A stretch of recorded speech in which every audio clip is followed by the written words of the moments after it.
मंच पे मौजूद आप सब लोगों को मेरा नमस्कार, सबको मेरा प्रणाम।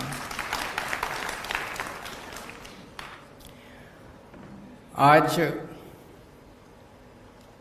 आईपी यूनिवर्सिटी का ये ईस्ट कैंपस देश को समर्पित किया जा रहा है। अभी हम सब लोगों ने इस कैंपस को घूम के देखा। इतनी शानदार फैसिलिटीज़, इतना खूबसूरत कैंपस, ये कहना गलत नहीं होगा कि आर्किटेक्चरल पॉइंट ऑफ व्यू से और फैसिलिटीज़ के पॉइंट ऑफ व्यू से perhaps this can be counted as one of the best campuses in the country. जैसे अभी मेरी कुलीग आतिशी जी ने बताया कि दिल्ली में शिक्षा के क्षेत्र में पिछले 7-8 सालों में काफ़ी ज़्यादा बदलाव आए हैं। एक तरह से पहले हमारे देश के अंदर एक तरह से दो किस्म का शिक्षा व्यवस्था है। एक सरकारी स्कूल होते हैं, एक प्राइवेट स्कूल होते हैं। अगर आपके पास पैसा है तो आप अपने बच्चे को प्राइवेट में भेजते हो। अगर आपके पास पैसा नहीं है, गरीब हो, रिक्शा वाले हो, मजदूर हो, तो आप अपने बच्चे को मजबूरी में सरकारी स्कूलों में भेजा करते थे। सरकारी स्कूलों में पढ़ाई बहुत ख़राब होती थी। लेकिन पिछले 7-8 साल में सरकारी स्कूलों में बहुत बड़ा बदलाव आया है, जो नतीजों से भी दिखाई देता है और इंफ्रास्ट्रक्चर से भी दिखाई देता है। वो एक सेक्टर था स्कूली शिक्षा, और फिर स्कूल के बाद 12वीं के ऊपर वाली शिक्षा। तो 12वीं तक की शिक्षा में तो हमने एक तरह से दिल्ली में एक मॉडल तैयार कर दिया, एक तरह से एक सिस्टम तैयार कर दिया। भाई अब दिल्ली के सरकारी स्कूल बहुत अच्छे कर दिए, नतीजे भी 97। कोई बात नहीं, बाद में बोल लेना, हाथ जोड़ के।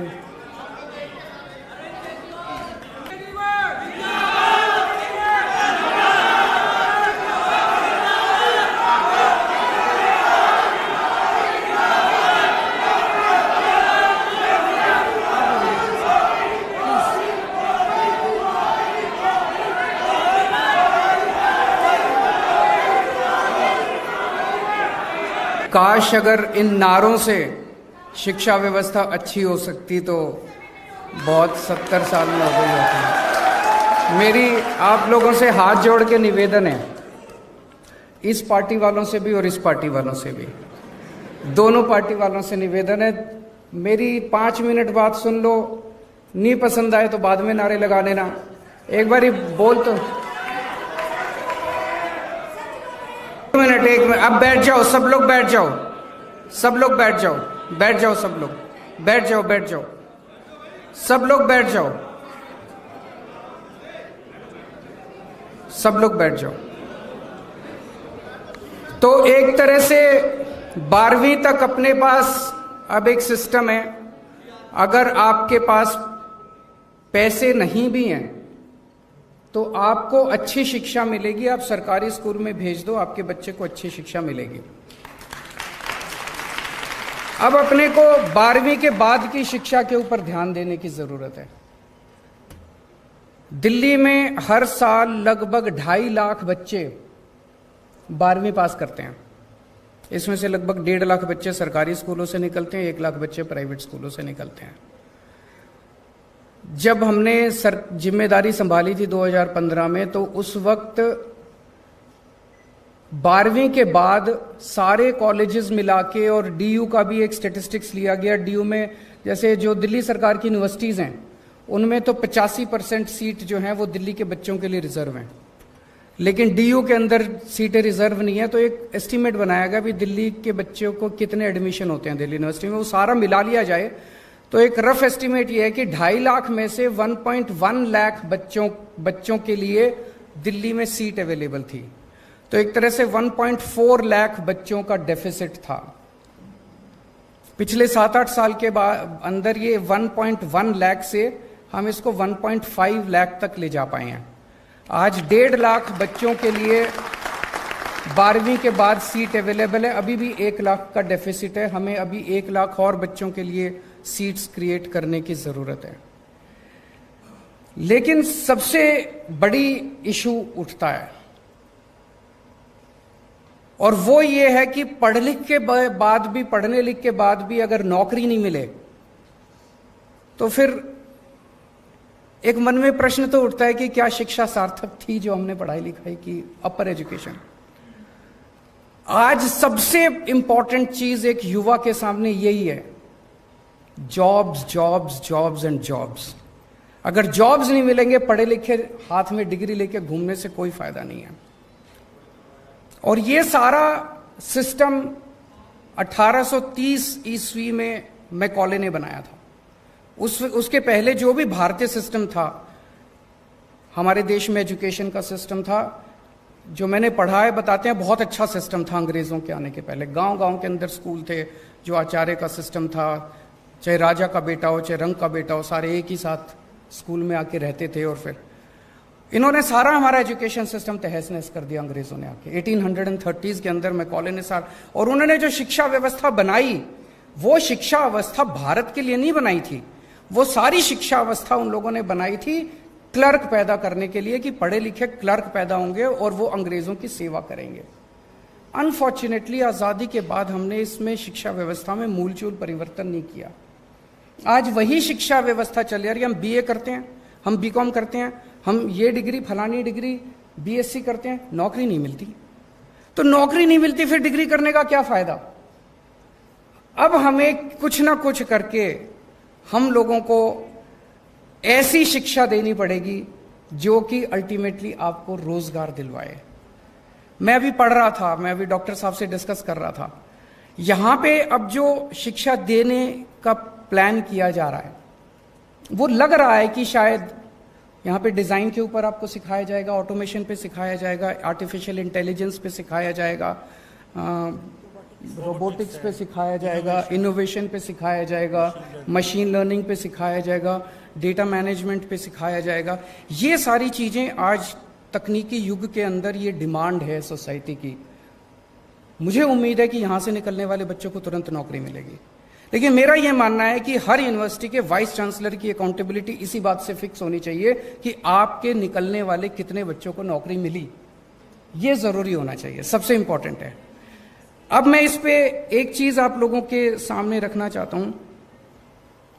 नौकरियों की कमी है।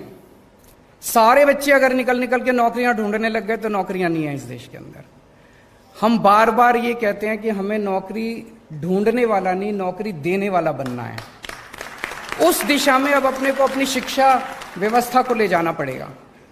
इसका एक छोटा सा प्रयास दिल्ली सरकार में हम लोगों ने किया। 11वीं और 12वीं के बच्चों को हम लोगों ने बिजनेस करने के लिए हमने उन लोगों को प्रेरित किया। इसको हमने बिजनेस ब्लास्टर्स प्रोग्राम या एंटरप्रेन्योरशिप क्लासेस का नाम दिया। इसमें क्या करते हैं कि एक बच्चे को 2000 रुपए देते हैं, 11वीं और 12वीं के बच्चों को 2000 रुपए देते हैं और उनको कहते हैं इस 2000 रुपए से बिजनेस करो। तो सुनने में बड़ा अटपटा लगता है, आप लोगों को भी लगता होगा, पर शुरू में मनीष जी और आतिशी जी ने जब इस पूरे प्रोग्राम को कंसीव किया, मुझे भी लगा यार पता नहीं क्या 2000 रुपए में क्या बिजनेस होगा। उसमें वो क्या कर सकते हैं, बच्चे इकट्ठे होते हैं, 4 बच्चे, 10 बच्चे, 15 बच्चे, वो टीम बनाते हैं। तो 15 बच्चे आए, 15 बच्चों ने अपने 2-2000 रुपए डाले, वो 30,000 रुपए हो गए। वो 30,000 रुपए से फिर 1 मिनट मैडम,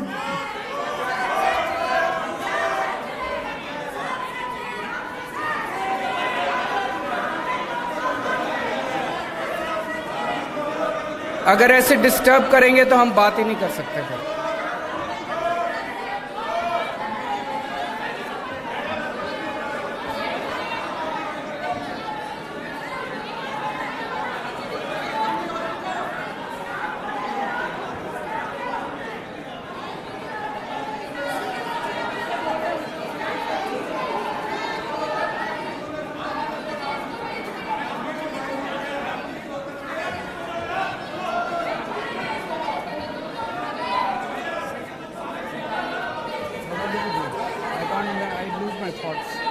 मैं ऐसे नहीं कर सकता है। और कंक्लूड से मुझे बुलाएगी, अगर मुझे कंक्लूड ही करना, सुनना ही नहीं है तो मुझे बुलाएगी इसलिए। आप तो चुप करा सकते हैं, आपकी सुनेंगे, इधर वाले की सुनेंगे। नहीं, ये तो तभी उठ रहे हैं जब वो उठ रहे हैं।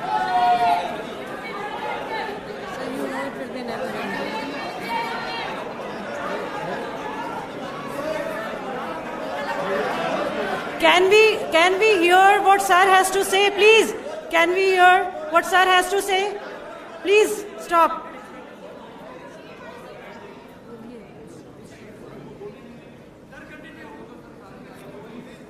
मेरे हो सकता है आप लोगों को कुछ आइडियाज पसंद ना आए, हो सकता है आप लोगों को ये लगे कि केजरीवाल जो बोल रहा है वो सच नहीं है, हो सकता है। मेरी आपसे हाथ जोड़ के विनती है, 5 मिनट मुझे कंप्लीट कर लेने दीजिए, है ना। उसके बाद आपने जो टिप्पणी करनी है टिप्पणी कर लीजिएगा, लेकिन किसी वक्ता को इस तरह से बीच में बार बार टीका टिप्पणी करना मुझे लगता है अच्छी बात नहीं है। तो आप लोगों से हाथ जोड़ के विनती है, इस देश के अंदर जनतंत्र है, बोलने का अधिकार तो सबको है। मैं किसी को गाली गलौच नहीं कर रहा, मैं अच्छी बातें कर रहा हूं। पसंद आए तो ठीक है, नहीं पसंद आए तो ना सही। एक मिनट, नहीं, 1 मिनट, बस। सो मैं ये कह रहा था कि 2-2 हजार रुपए देते हैं, तो उसमें मान लो 10 बच्चे इकट्ठे हुए 20,000 रुपए हो गए, 15 बच्चे इकट्ठे हुए 30,000 रुपए हो गए। उनको वो एक साथ डालते हैं और उसमें फिर वो सारे बच्चे मिलके कोई बिजनेस आइडिया ढूंढते हैं, और उस बिजनेस आइडिया के बेसिस पे फिर वो कोई प्रोडक्ट बनाते हैं। प्रोडक्ट बना के फिर वो फेसबुक पे, व्हाट्सएप पे अपनी मार्केटिंग करते हैं। इतने सारे एग्जाम्पल्स अब इकट्ठे हो गए। इन 3 लाख बच्चों ने, 1.5 लाख बच्चे 11वीं के और 1.5 लाख बच्चे 12वीं के, इन लोगों ने मिलके 52,000 टीम्स बनाई हैं, और हर टीम का एक आइडिया है। किसी ने कोई कॉफी बनाई है, किसी ने कोई ताला बनाया है, किसी ने कुछ बनाया, किसी ने सॉफ्टवेयर बनाया, किसी ने गेमिंग ऐप बनाया है, किसी ने कुछ, कई सारी चीजें बच्चों ने बनाई है। उनसे जब हम डिस्कस करते हैं, उनका पूरा जो माइंडसेट है वो चेंज होता जा रहा है। वो सोचते जो हैं, वो ये सोचते हैं मैं क्या बिजनेस करूंगा, फिर कैसे करूंगा, फिर मार्केटिंग कैसे करूंगा, मैं फिर फाइनेंस कहां से लाऊंगा। पूरा उनका माइंडसेट चेंज होता जा रहा है। मेरा अपना ये मानना है कि अगर हम ये बिजनेस ब्लास्टर्स या एंटरप्रेन्योरशिप क्लासेस अगर कॉलेजेस के अंदर शुरू कर दें, मान लीजिए प्री फाइनल ईयर, सेमीफाइनल 1 साल पहले से 2 साल के लिए अगर हम इसको कर दें, तो जो पास आउट होने वाले बच्चे हैं, वो पास आउट होने वाले, जैसे अभी हम एक लैब में लेके गए, वहां पे कुछ गणेश जी एक प्रोडक्ट दिखाया। Now there is absolutely no reason कि इस तरह के प्रोडक्ट्स की मार्केटिंग और इस तरह के बिजनेस आइडियाज, इसको एक बिजनेस आइडिया के रूप में क्यों नहीं सोचा जा सकता। तो अगर हम ये बिजनेस कि मुझे बाहर निकल के बिजनेस करना है, मुझे बाहर निकल के बिजनेस करना है, अगर 50% बच्चों ने भी निकलने के बाद बिजनेस करना चालू कर दिया, बाकी 50% को तो यही नौकरी दे देंगे। मुझे लगता है अब हमें इसी दिशा के अंदर जाना पड़ेगा। और एक मैं ये आतिशी जी से भी और डॉक्टर वर्मा से भी ये निवेदन करना चाहूंगा कि इस दिशा के अंदर सोचना चालू करें कि कॉलेजेस के बच्चों को भी हम एंटरप्रेन्योरशिप क्लासेस की तरफ लेके जाएं। दूसरा, हमें एक सर्वे करने की जरूरत है कि हमारे दिल्ली के पिछले 6-7 साल में जो बच्चे 12वीं करके निकले, वो फिर कहां गए। उनमें से कितने लोगों ने पढ़ाई छोड़ दी, कितने लोग दिल्ली के बाहर पढ़ने गए, कितने लोग दिल्ली में पढ़ रहे हैं, कौन क्या कर रहा है। अगर इसका अपने को एक डेटा मिलेगा तो इसमें हम देख सकते हैं कि किस चीज की सबसे ज्यादा डिमांड है, और उस सेक्टर के अंदर हम और ज्यादा फैसिलिटीज खोल सकते हैं। मैं फिर से एक बार दिल्ली के लोगों को, देश के लोगों को बहुत बहुत बधाई देता हूं, इतना शानदार कैंपस बना।